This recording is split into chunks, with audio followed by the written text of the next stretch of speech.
Muy buenas tardes, amigos y amigas.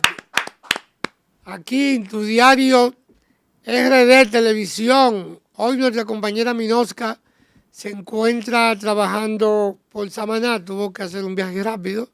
No estará con nosotros, pero estará nuestro colaborador y el economista de este espacio, el compañero y amigo Wanel Gomera, que estará con nosotros en el siempre martes y jueves. Yo espero que después que sea director de la Escuela de Economía de la Universidad Autónoma de Santo Domingo, de la Facultad de Ciencias de, ¿cómo que se dice? Económicas y sociales. Y sociales, para que no me maten lo de contabilidad, lo de sociología, lo de trabajo social. Entonces, Juan nos estará acompañando y tendremos un programa muy variado en el día de hoy.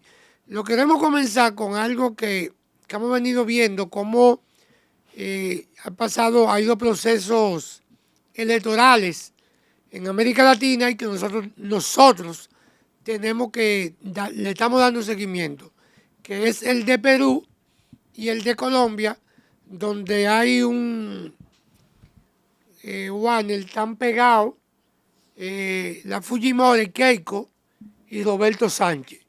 En Colombia está Cepeda, no recuerdo el otro candidato de la derecha, pero que han vendido, que hay, y mi comentario sobre eso, que han vendido como que está ganando la derecha mucho a poquito, que no hay esperanza, que no hay que sé yo qué, que al presidente lo inhabilitaron, al presidente de Colombia en este caso.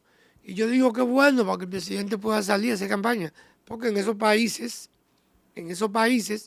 se respeta. Si usted es presidente no puede hacer campaña. Y fue una compañera del partido de Petro. Pero Minosca ayer decía que Carolina, que David Collado y un sinnúmero de funcionarios son candidatos a la presidencia de la República y entonces ellos están haciendo campaña, que digan que no, con los fondos públicos. Pero de lo que quiero hablarle hoy con Warner y comentarlo hacia la población es para que la gente entienda que hay una retórica, que la derecha la maneja muy bien. La derecha, el capitalismo hace 1000 años que ha venido manejando lo que es la propaganda, los medios de comunicación. Ya ellos no ganan guerra con tiros porque no le está yendo bien, en algunos sitios le va bien, en otros no, como en Irán. Y entonces mantienen una retórica de decir que ellos están ganando unas elecciones y después tú te das cuenta que no, que están buscando la forma de hacerte un fraude. En Colombia lo acaban de hacer, ¿eh? No crean que yo soy de los que creen la teoría de la conspiración, no. Pero si viene de Norteamérica, si viene del lado gringo, todo hay que creerlo porque son expertos en fraude, en boicot, en evitar el desarrollo y en el buen desenvolvimiento de los países, boicoteándolo. Y entonces después dicen, no, que la izquierda no sabe gobernar, que Cuba no va para parte, que Colombia está de tal manera, que Venezuela... Pero el interés es boicotear porque el capitalismo está en crisis. Hace mucho tiempo que está en crisis. Y entonces esa crisis solamente se sustenta y se puede mantener con el robo del petróleo en Venezuela. Solamente así, con el robo de los minerales preciosos en Colombia. Y así sucesivamente, porque si fuera verdad que a los Estados Unidos le interesara la paz, le interesara proteger la soberanía de los pueblos, hubiesen intervenido Haití. Pero como en Haití, Wander, no hay nada. Entonces, ¿qué pasa? Mucha gente ve y oye, no, que está ganando la derecha, Keiko. No está ganando Keiko. Están buscando la forma de hacer un fraude. Hasta ahora, con el 96, 97%. 98 lo voto. Todavía Roberto Sánchez está encima. ¿Usted no entiende? Entonces están dando vueltas, buscando el periquito. A ver. Pero ya los candidatos saben. Porque ustedes saben que hay algo que se llama atas. Y esas atas le llegan a las mesas electorales, al comando de campaña. Y los candidatos hablan y dicen, bueno, Tú sabes que esto aquí está al borde de una guerra civil, porque mira lo que está pasando en Bolivia. Entonces ustedes son los responsables. ¿Se entiende? Entonces que no vengan con el cuento que Keiko no va a ganar. Toda esa vuelta es para ver cómo revierten el triunfo de Roberto Sánchez. Pero ya Perú dijo que no, ya Perú aprendió, Perú. Pusieron una y tumbaron al profesor, que creo que también era apellido Sánchez, que ese pobre infeliz está preso y nadie ha hecho nada por él, pero pusieron una vicepresidenta que lo que fue a robar, comprarse relojes caros. ¿Ustedes entienden? Y el país, ese país va de peor en peor. Ustedes vieron lo que pasó con Odebrecht, por lo menos Alan García tuvo la valentía de darse un cartuchazo en la cabeza porque sabía lo que le venía.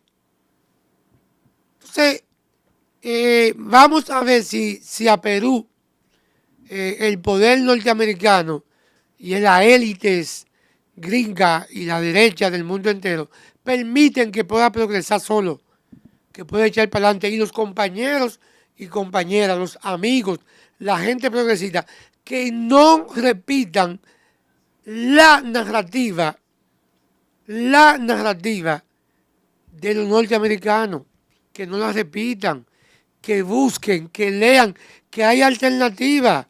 Hay muchísimos noticiarios de otros países, de otras latitudes, que dicen que son más coherentes o que son más equitativos a la hora de comentar. Pero si usted se lleva de CNN en inglés o en español, ustedes saben lo que le van a decir. O sea, hay que estar consciente de que hay una incertidumbre, pero todo el mundo sabe, los peruanos saben que en la delantera con un 98 no hay forma, que son 41.000 y pico de 41.650 votos que le lleva. Hay que ver, pero no creo que después del 98%, la señorita Keiko, que ustedes saben lo que hizo Fujimori en ese país, robó, mató, chantajeó, hizo de todo. ¿Qué ustedes piensan que va a ser la hija? Ella lo que quiere es ser presidenta para distribuir la venganza de los años que su pobre padre, el bandido de Fujimori, le hizo a esa nación. Además, no creo que le duela a Perú, porque ella pudo haber nacido en Perú, pero ella no es peruana de corazón. Eso no es verdad. No sé si tú tienes algo que decir, Juan.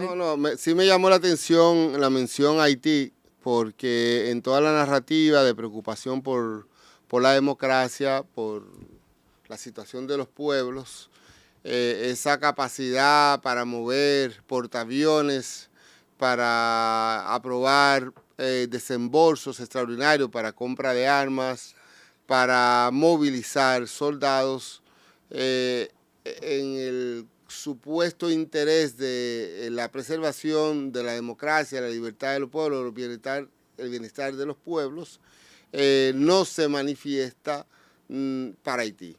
Haití no ha encontrado la forma de recibir de la comunidad internacional, de los Estados Unidos, de la Unión Europea, ni un ápice de la asistencia y el apoyo que ha recibido Ucrania, ni un ápice del interés que se recibió en el caso de Venezuela. Esa realidad de los asesinatos masivos en Haití no moviliza a la gente, no moviliza a la comunidad internacional y evidencia esto de que el interés no es por el bienestar de la gente, que el interés por sencillamente los recursos. Como Haití es un pueblo saqueado, no voy a decir que es un pueblo pobre, es un pueblo saqueado, para ahí no hay atención. Y se ha venido durante todos estos meses, ya más casi 2 años en la que las bandas están operando y controlando el territorio haitiano, se han cientos de proyectos. El día pasado se habló de la movilización de soldados, incluso norteamericanos, de una fuerza conjunta, pero ahí sigue Haití en el mismo sitio, bajo el reinado del terror con su población aniquilada salvajemente, sin futuro, sin nada. Tú sabes, ahí para ese caso no hay movilización. Para Cuba sí. Para Cuba, como los Castros son terroristas, ahora están acusando a Raúl de terrorista en una acción militar que en respuesta a la soberanía nacional se le está acusando de terrorista. Para ahí sí hay movilización de recursos, hay bloqueo, hay insistencia, hay buena diligencia, tú sabes, para Cuba. Pero en el caso de Haití no aparece nada. Con Cuba lo que vemos, y como vemos los otros países de esa realidad, que hay un interés material. Quieren los recursos, quieren controlar esa economía, quieren apropiarse de las riquezas. Como Haití no tiene nada de eso, ya ha sido saqueado, vaciado, a la deriva, que se mueran, que se embromen los haitianos. Mira, Juan, la verdad y que se embromen los dominicanos. Claro. Porque evidentemente que la realidad precaria presiona a la República Dominicana. Que claro, la respuesta no es no debe ser de los dominicanos a desconocer y a adoptar una actitud xenófoba contra los haitianos, es de procurar el bienestar de Haití, porque si Haití está bien, si mejora Haití, nosotros también vamos a mejorar, independientemente de que sigamos recibiendo el flujo migratorio, que van a existir. La gente se mueve siempre hacia los lugares de mejores condiciones materiales. Ese flujo es normal, es correcto, no va a ser cambiado por nada, por más que usted quiera. La única forma de que los haitianos permanezcan en su territorio es si las condiciones materiales de Haití mejoran. No vamos nosotros aquí en República Dominicana hacia buscar. ¿Qué dominicana? Si aquí abren la frontera, el aeropuerto, nos quedamos nosotros nada más. Se quedan 3 o 4, todo el mundo se va. ¿Qué se espera de Haití con las condiciones materiales que tiene? Nosotros deberíamos ser los más preocupados y en vez de estar gastando esfuerzo promoviendo el odio y la xenofobia, deberíamos estar preocupados, presionando para que haya una solución integral a esa realidad. Mira, Juan, ahora que tú mencionas, te decía, las condiciones de lo que hacen los norteamericanos. Y voy a comenzar por la última parte cuando tú dijiste, si Haití progresa, nosotros progresamos. ¿Por qué? Porque nuestro principal socio es Haití. Todo el pollo que se produce aquí y los huevos, después que los dominicanos compran, la otra gran nación que compra pollo y huevos es Haití. Entonces, Juan él tocaba dos temas que decía Ucrania y Venezuela, pero ¿por qué la insistencia de ayudar a Ucrania? No es solamente porque están contra, porque Ucrania es la mayor productora de trigo. Del trigo no es desde ahora, o sea, desde el principio de la Unión Soviética, los norteamericanos siempre han estado preocupados porque ellos consumen mucha harina, mucho trigo. Y Cuba y Venezuela, después vengo con Cuba, Venezuela, porque tiene petróleo, tiene oro, tiene plata, tiene ferroníquel, tiene tierras raras, no otra cosa. Y con Cuba, ¿qué le pasa a los norteamericanos? Que es que no perdonan la derrota de la primera invasión, que ellos buscaron un ejército de mercenarios, y Fidel Castro y los soldados y el pueblo cubano le dieron una, como dice el pueblo, una salsa, una pela en Bahía de Cochino. Y eso lo tienen ellos ahí. ¿Ustedes entienden? Entonces, ¿qué pasa? Antes de llegar Fidel, el casino, o sea, no era de que Las Vegas, el centro de prostitución de los norteamericanos era Cuba. Fidel y la revolución cubana acabó con eso. Y los norteamericanos eso no lo aceptan, porque así como ellos hacen guerra en otros países, que nunca la hacen en sus países, y les duele tanto cuando le dan un pelliquito, así ellos quieren tener países para ellos hacer eso que hizo Stein. Sí. ¿Usted entiende? Tener isla para tener prostitución infantil, para abuso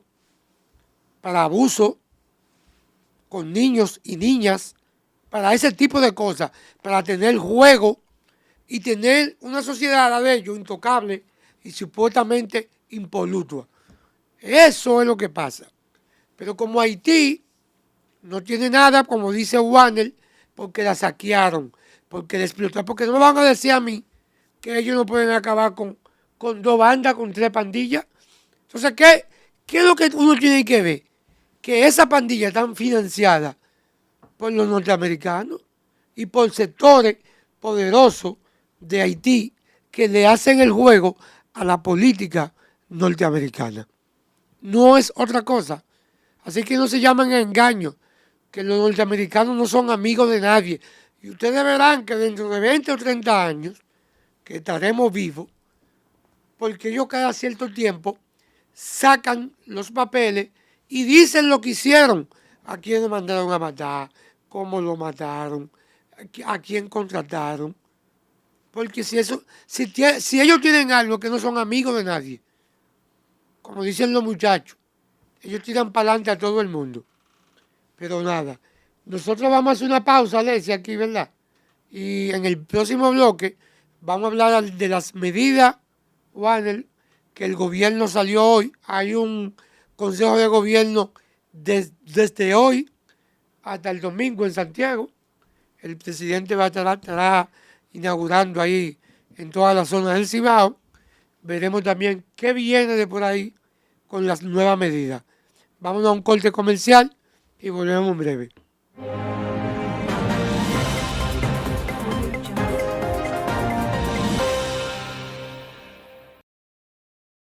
Seguimos, señores, volvemos aquí en tu diario RD Televisión.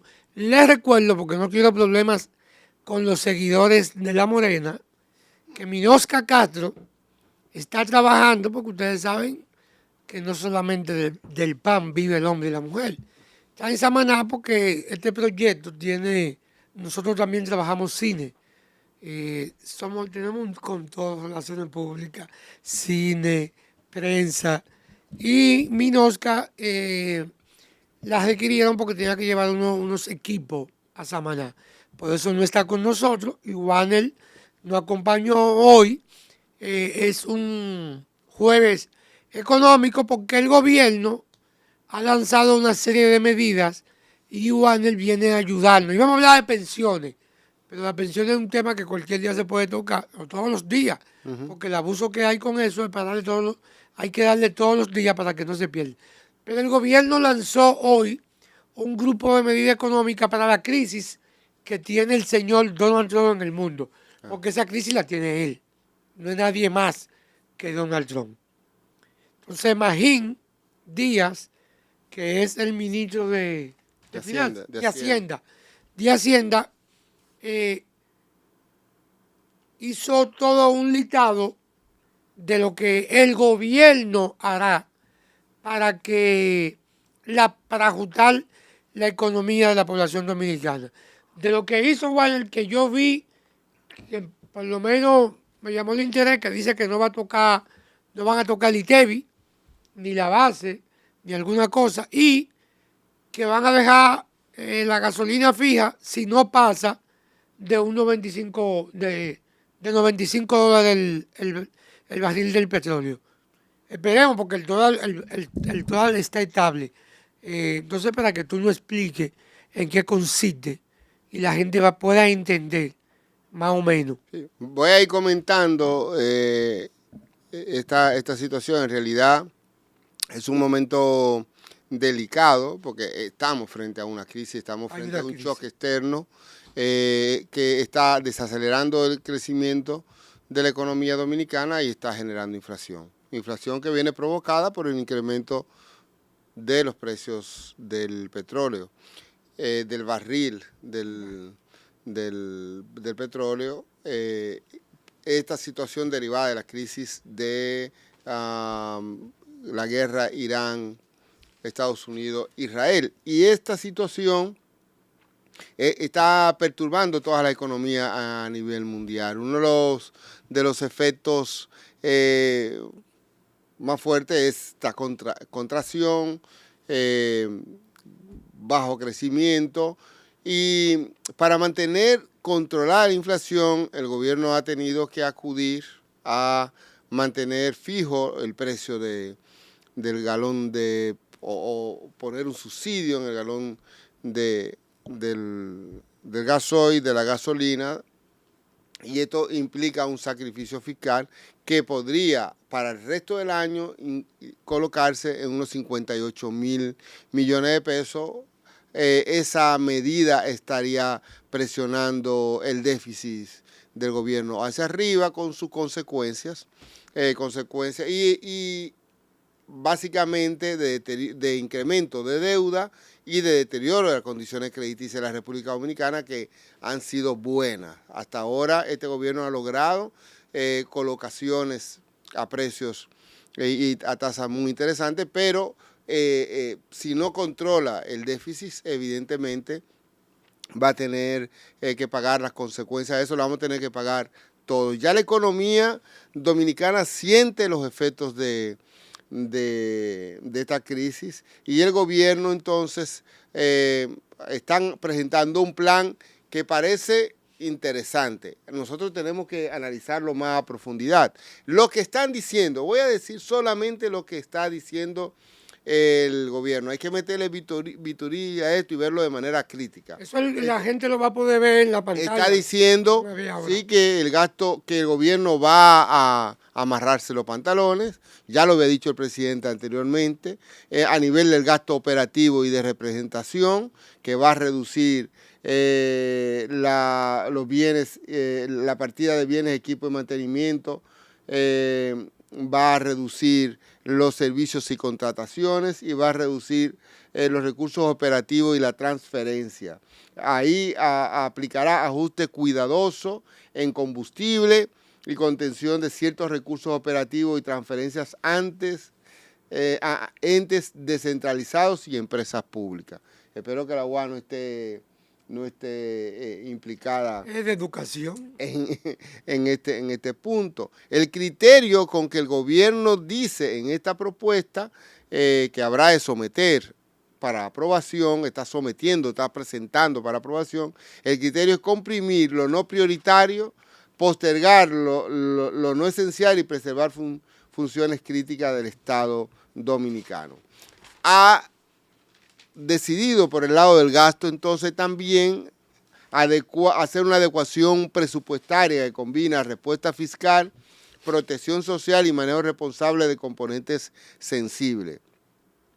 En este sentido, plantea disciplina interna a nivel de contención de gastos operativos, protección focalizada, revisión de subsidios para priorizar hogares vulnerables ante presiones de precios y costos que ya se están comenzando a sentir, y adecuación agregada, es decir, manejo presupuestario de componentes sensibles bajo criterios de flexibilidad técnica, prudencia y priorización. Hasta ahí todo aparece bien, todo aparece muy bien. El argumento de que la crisis internacional es una oportunidad para desmontar gradualmente los subsidios generalizados y fortalecer la política de focalización.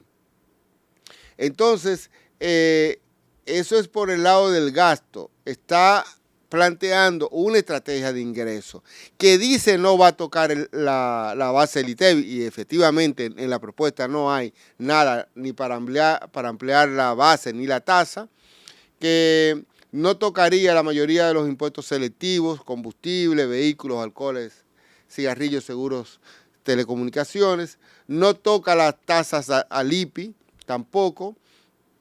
El aumento de la tasa al impuesto sobre la renta no tocaría a las MIPYMES, es decir, que sí va a tocar el impuesto el impuesto sobre la renta, y ya vamos a ver cómo. No se toca la tasa de los impuestos de interés, ni dividendos. Yo hubiese esperado que en particular se hubiese tocado una propuesta que tocara las utilidades del sector financiero. No está contemplado eso, aunque sí hay una mención al impuesto sobre la renta a los grandes ingresos. No se consideran los impuestos a las plataformas digitales y se eliminan y reducen algunos impuestos. Bien gracioso, porque dentro de las cosas que comenzaron a circular era que había impuestos a las plataformas digitales, y evidentemente que esta parte está siendo anunciada básicamente como respuesta a las expectativas de lo que fue aquella reforma fiscal que se presentó el año pasado y que se retiró. Es decir, está construida la narrativa para que, ok, es algo diferente. Claro que no es una reforma integral. Evidentemente, en este momento, frente a la disyuntiva que el mismo documento plantea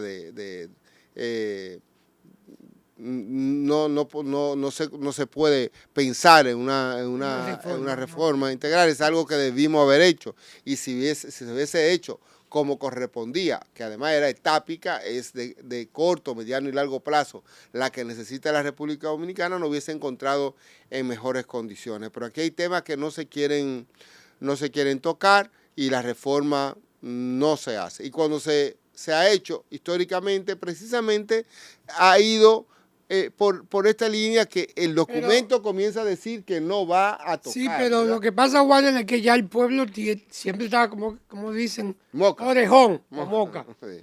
Porque, ¿qué pasa? Tú dices, hay que hacer una reforma y hay que ajustarse los pantalones. Entonces, el pueblo ya, yo digo que con la democratización de las comunicaciones, a veces mucha gente dice que no, que están en crisis, las escuelas de comunicación no, que hay una democratización. Ya la información no es tuya ni mía. Tú y yo que somos docentes, ¿verdad? Ya no es mía. Si los estudiantes quieren buscar y quieren saber, está en la palma de un clic. Sí, solamente hay que saber buscar y leer. Porque a veces quieren buscar y no leen. Y no copiar. Sí. Entonces, ¿qué pasa? La población lo que dijo fue, está bien, yo me voy a sacrificar, pero ¿y cuál es el sacrificio tuyo? Sí. ¿Van a quitar el barrilito? Claro, lo que pasa es que en este tipo de países, mira, aquí nosotros, en República Dominicana, hay un legado, una estela de mal uso de los recursos públicos.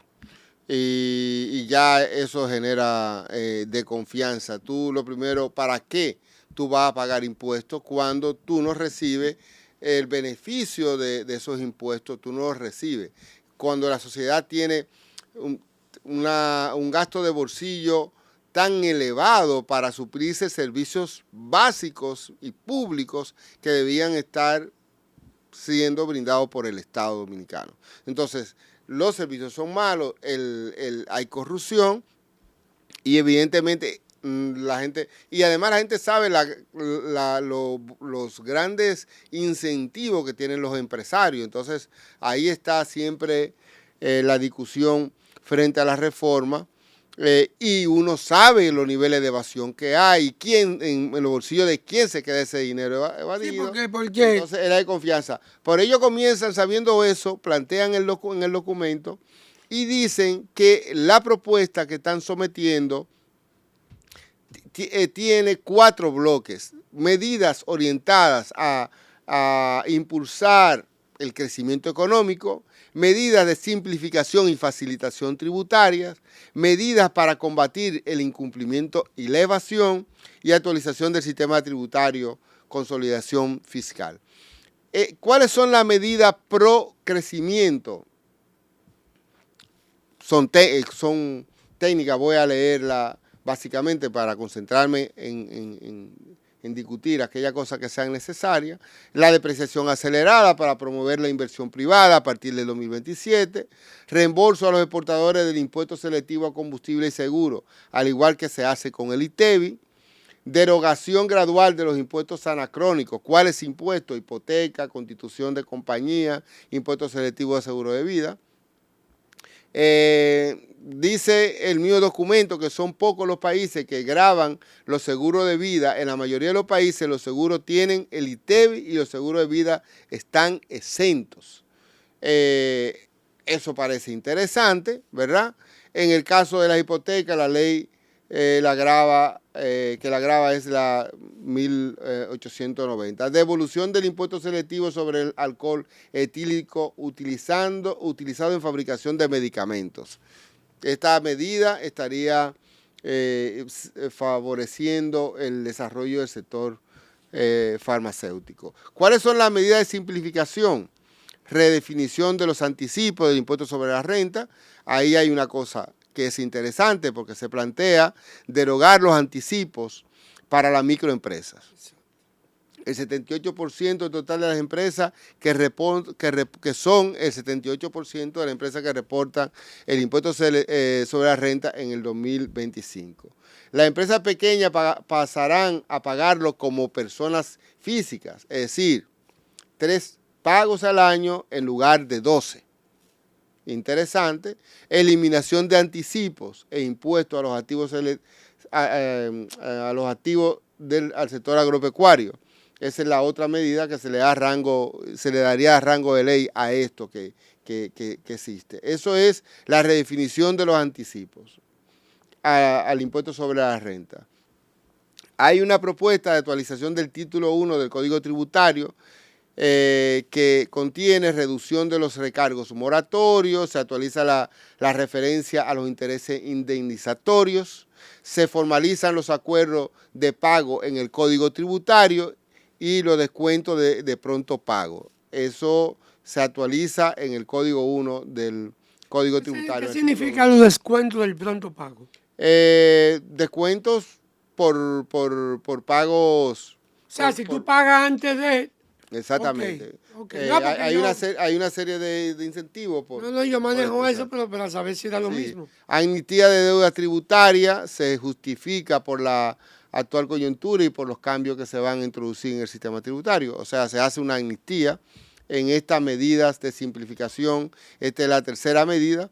Y luego, en la medida de simplificación, hay una cuarta también, son 7 en total, que la ampliación del régimen simplificado de tributación. Hay una propuesta de modernización del impuesto sucesoral y de donaciones. Concretamente, ahí se están indexando los tramos exentos del impuesto sucesoral. Y la sexta, reducción del 25 a 10% del impuesto sobre la renta por ganancia de capital a la venta de inmuebles en el caso de personas físicas. Son derogación de leyes de control tributario obsoletas, como son la ley de fósforo, la 1935, y la ley de control de estampilla, la 1966. Se sustituye por medida de control. Porque tú dijiste que no iba a hablar como economista. Sí. ¿Qué es lo que es la ley de fósforo? No, una ley una ley tributaria, un pequeño impuesto para la producción de fósforo. O sea, es eso. Sí. Está bien. Entonces, las medidas para combatir el incumplimiento se implementa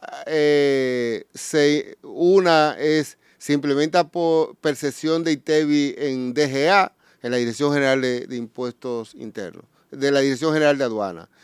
Esta es una herramienta que varios países de la región aplican a todas las importaciones. Aquí solo se propone para las que realizan los contribuyentes informales. ¿De acuerdo? Se propone aumento de las retenciones por concepto de impuestos sobre la renta a un grupo de contribuyentes difícil de gravar. No implica aumento de impuestos porque las retenciones son un pago a cuenta. El documento dice, yo no veo, aquí había una propuesta. Bueno, en la actualización del sistema tributario estoy buscando la indexación salarial que estaba planteada aquí. Aumento de 0.5 a 0.20 del impuesto sobre los cheques y la transferencia electrónica. Este es un impuesto concreto. Se paga 0.15 actualmente por ciento.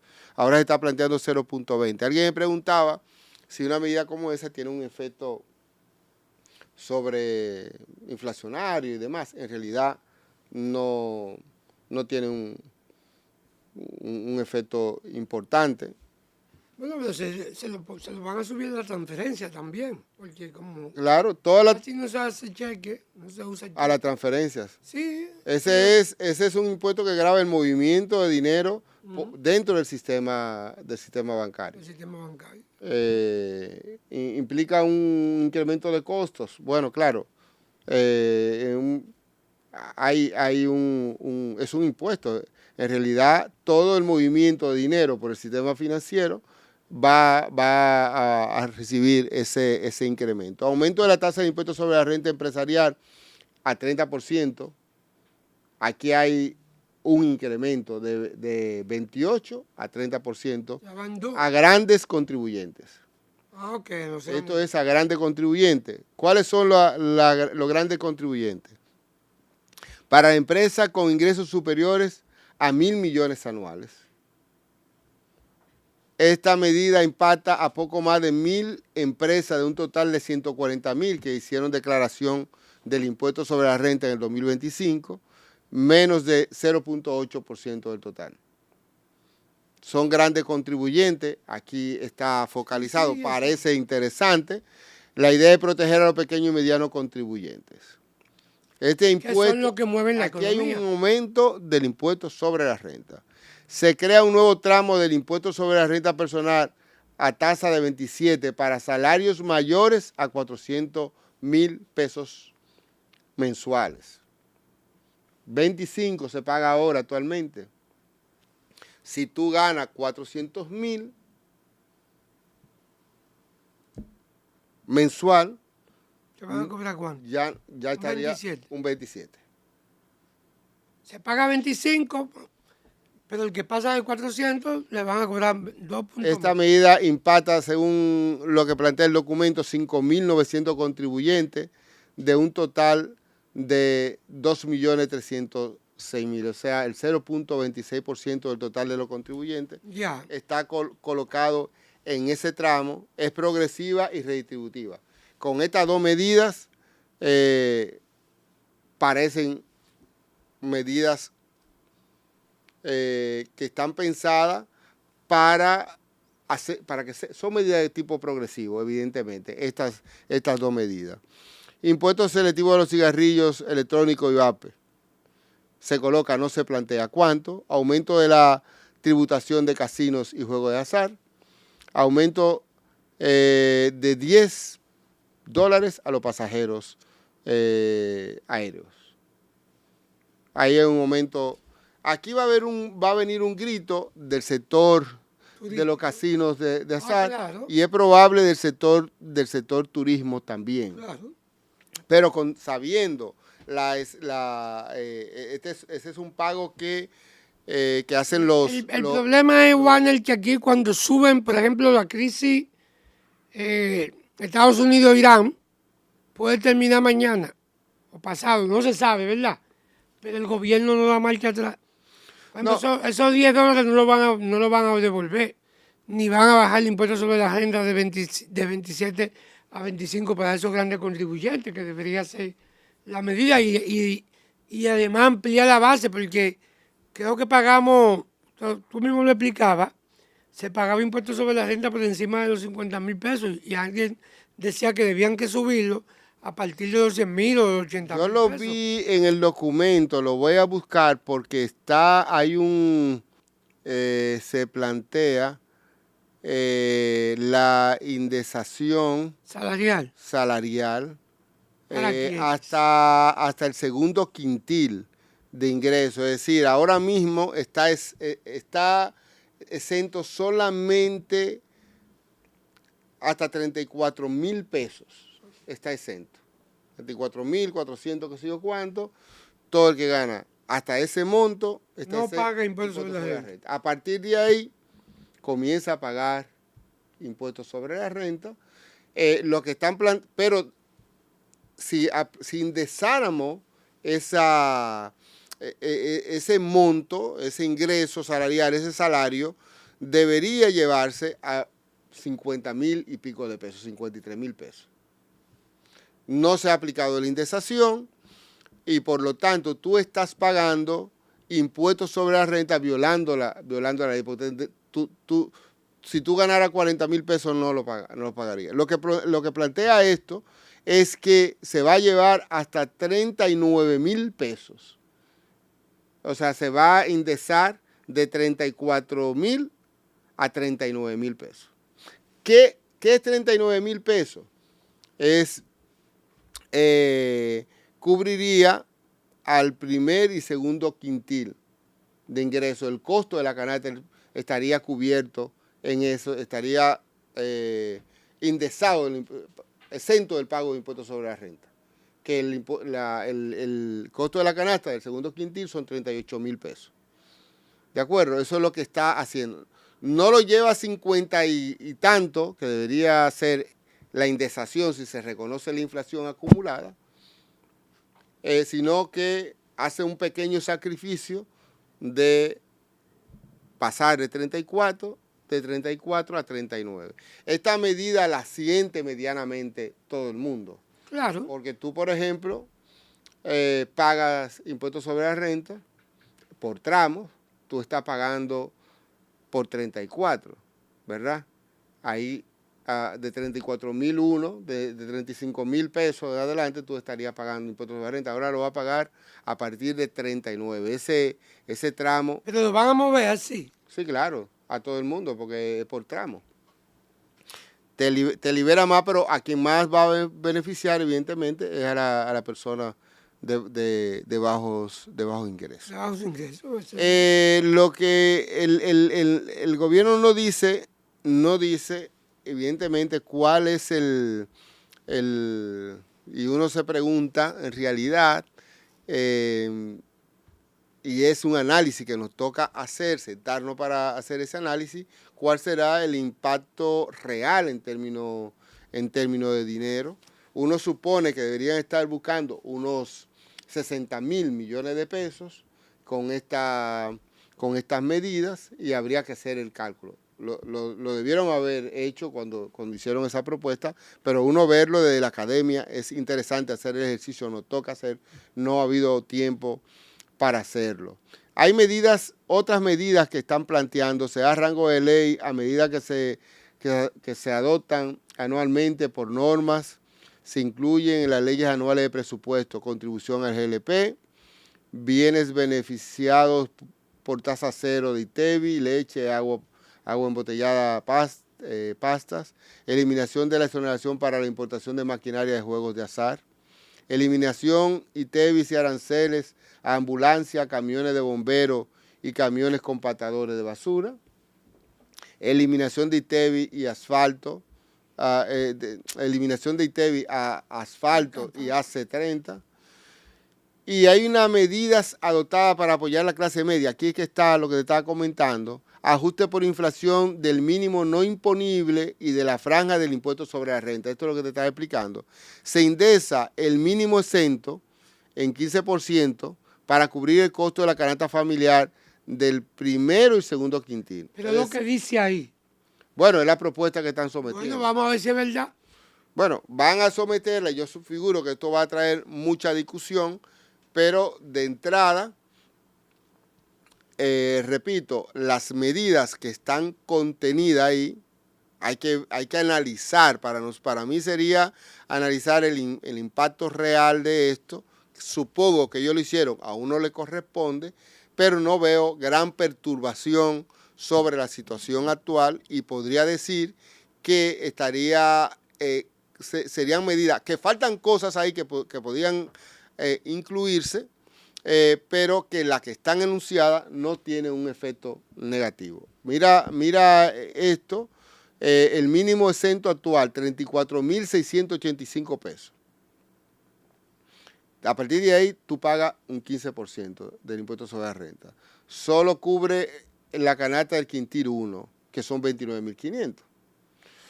Ahora se está llevando a 39,900, que estaría cubierto también el quintil 2, cuyo costo de canasta son 38,400 pesos.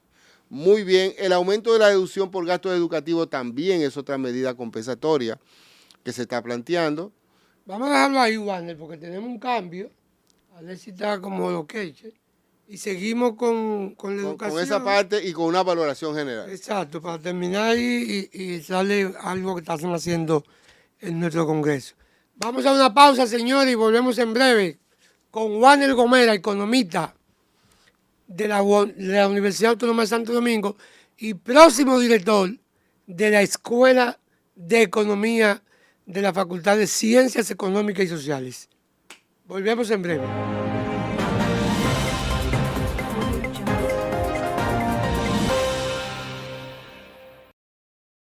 Seguimos aquí, señores.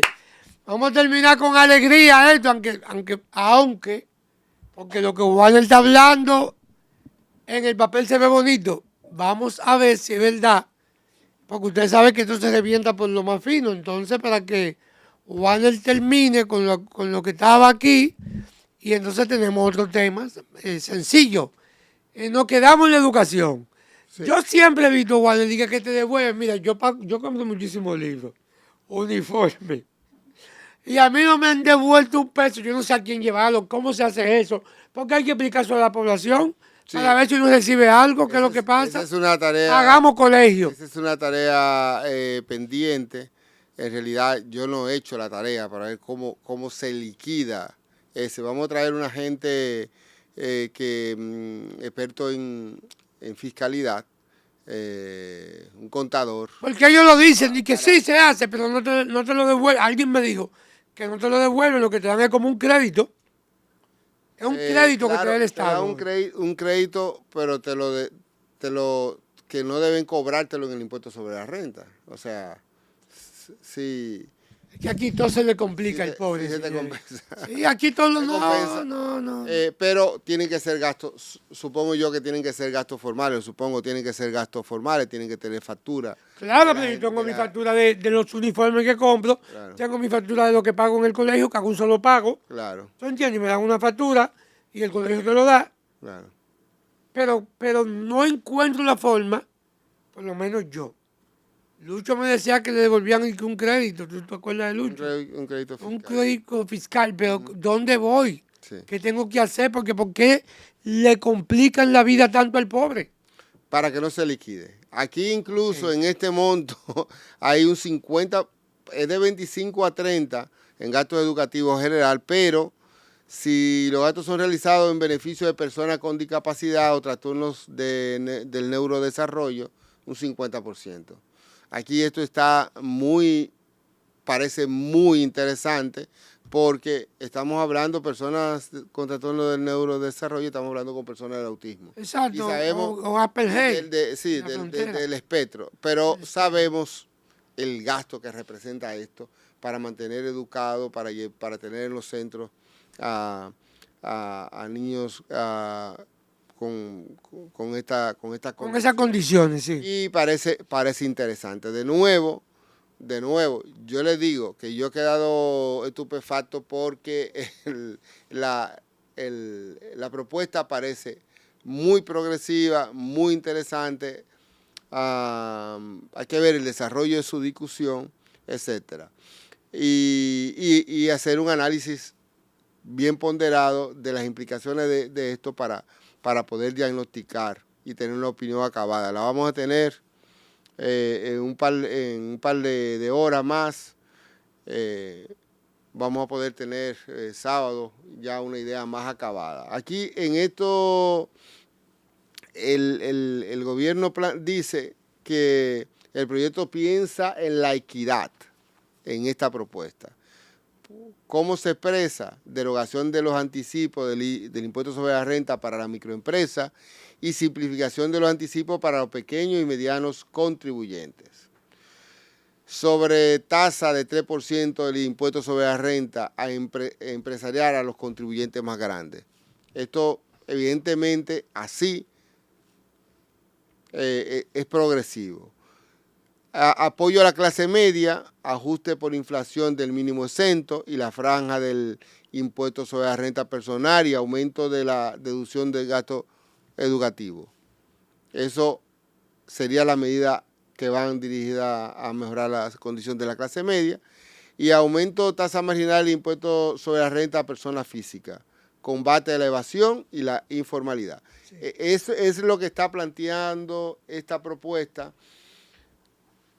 Alegría que por lo menos no está, en realidad, de entrada, no está afectando, ampliando la tasa, que es lo que tradicionalmente se pelea en este momento. Está bien, Juan.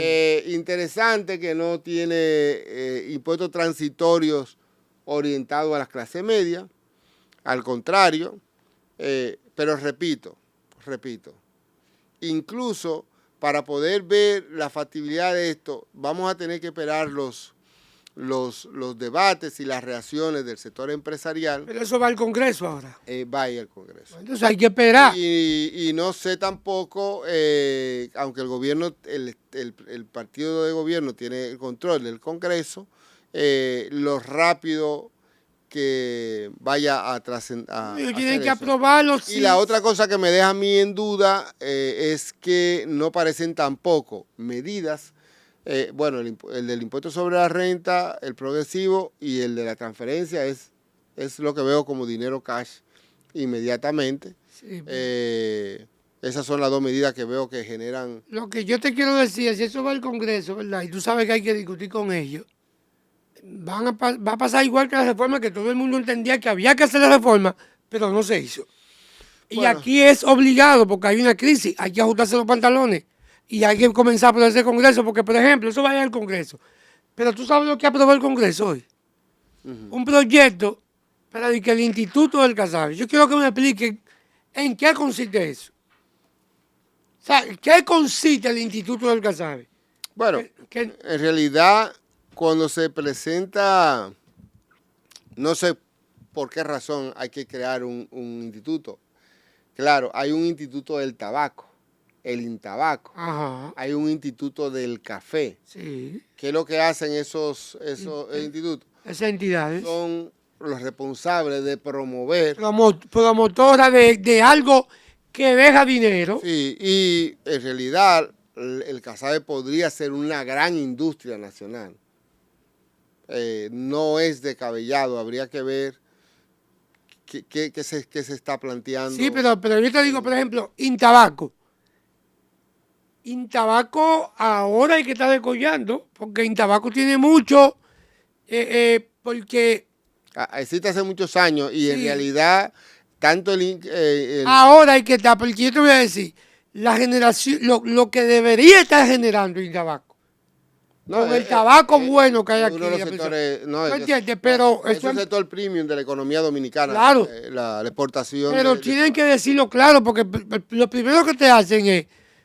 Yo te digo, Intabaco estaba ahí donde está el Banco Agrícola, en una oficinita chiquitica, sin ningún tipo de promoción, que no fuera porque pusieron gente que creía en eso, pero el país no creía en eso. Entonces tú creas un grupo de instituciones que el primero lo llena de botellas y lo que hacen es que sangran, porque tú tienes que crear toda la estructura afuera y tener toda la promoción y dónde tú vas a vender lo que tú estás diciendo. O sea, ok, podemos tener una industria, pero si tú no tienes la idea, tú dirás, bueno, no es como tú dices, no es descabellada, pero si lo primero que vamos a hacer es a sangrar el Estado con algo que solamente va a funcionar aquí, no vale la pena. Sí. No vale la pena. Porque tú tienes que salir y venderlo. Y entonces dice, ok, tenemos una base, el fulano no va a esperar con esto, con todos los acuerdos que se hacen comerciales, no se va a pagar impuestos porque se produce por la yuca. Pero ¿cuál es la garantía? Si no es por la visión de alguien. Yo sé que da mucho miedo cada vez que se crean nuevas instituciones en un país tan fragmentado. Incluso en la reforma fiscal planteada anterior se concentraron una serie de entidades. Ahora recientemente le estaban entregando unos locales del IAD a la Defensa Civil en el proceso de fusión.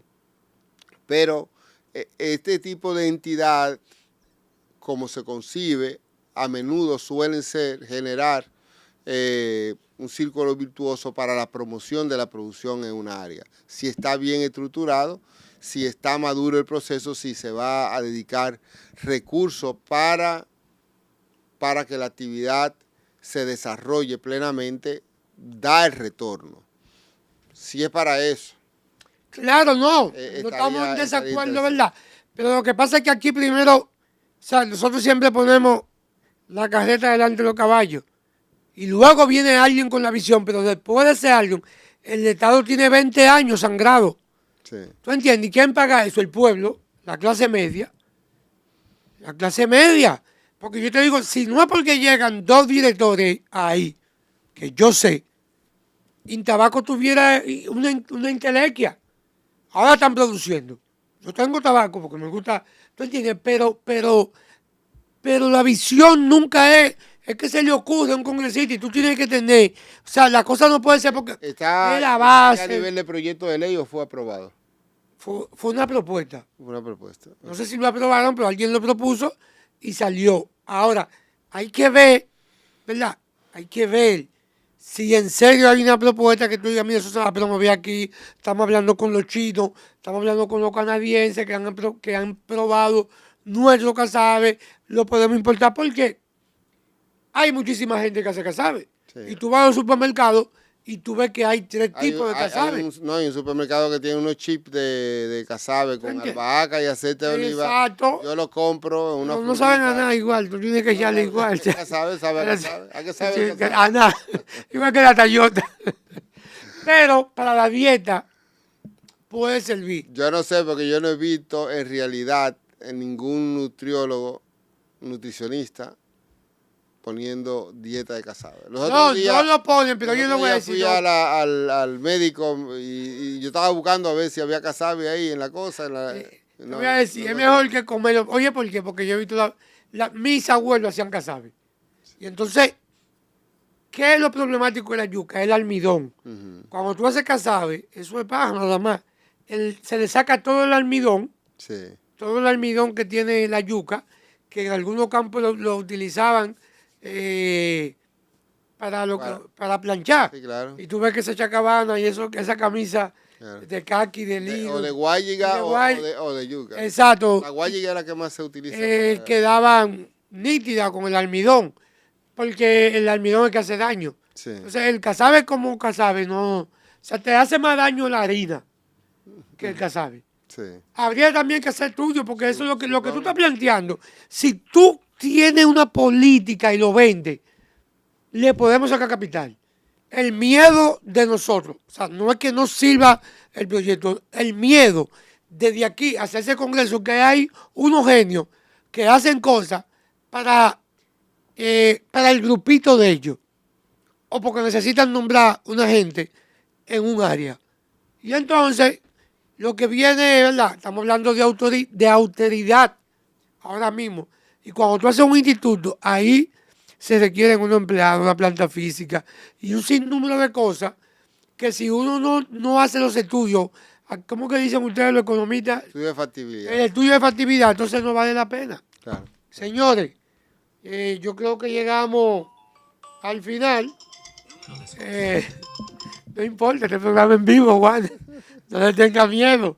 Será la próxima semana cuando estaremos nuevamente con tu diario RD Televisión. Antes de irnos. Con Minoca Castro y Wander Gomera. Dímelo, Wander. Antes de irnos. Antes de despedirlo. Sí, yo la próxima semana, será difícil. El miércoles son las elecciones. Pero el martes tú puedes venir, vamos a hablar de la UAR. El martes voy a estar metido buscando los votos para Jorge Azahara David, para Antonio Siriaco, para Edita Rodríguez, para mí, para todo el equipo, para el vicedecano que apoyamos en la Facultad de Ciencias Económicas y Sociales.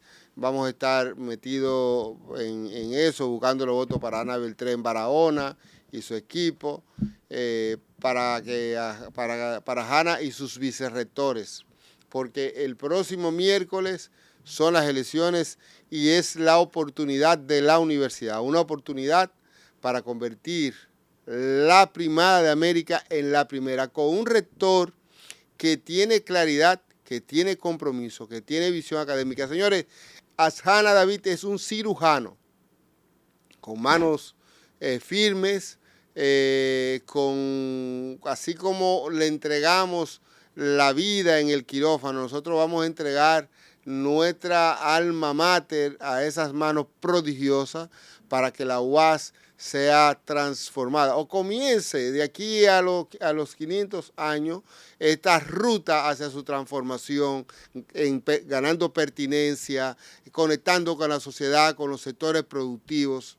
La propuesta que tiene el candidato Asjana y el compromiso que tiene él y sus vicerrectores, sobre todo Antonio Siriaco Cruz, Rosel, Juana y los candidatos a la vicerrectoría de extensión son fundamentales. El próximo miércoles, Efraín, no vengo. El próximo martes, no viene, el miércoles no vengo yo. Pero repite, Warner, porque el vicedecano tuyo, no dijiste el nombre, el compañero, ¿cómo se llama? El director de la Escuela de Economía. Sí, Nicolás Jiménez. Nicolás Jiménez, sería bueno que tú lo repitieras porque vamos a sacar un corte y vamos a pasar ese corte, lo vamos a subir al ring mío. Entonces, como dice Warner, finalizando, también tenemos en Higüey a Johnny Santana, en Humanidades a Jacqueline.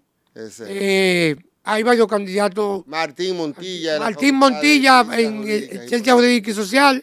En Medicina. Nadal. En Ingeniería, Mayra Sánchez. Carlos Félix. En Ciencia. En Ingeniería, Mayra Sánchez y Ricardo González. Exacto. Que no se puede quedar.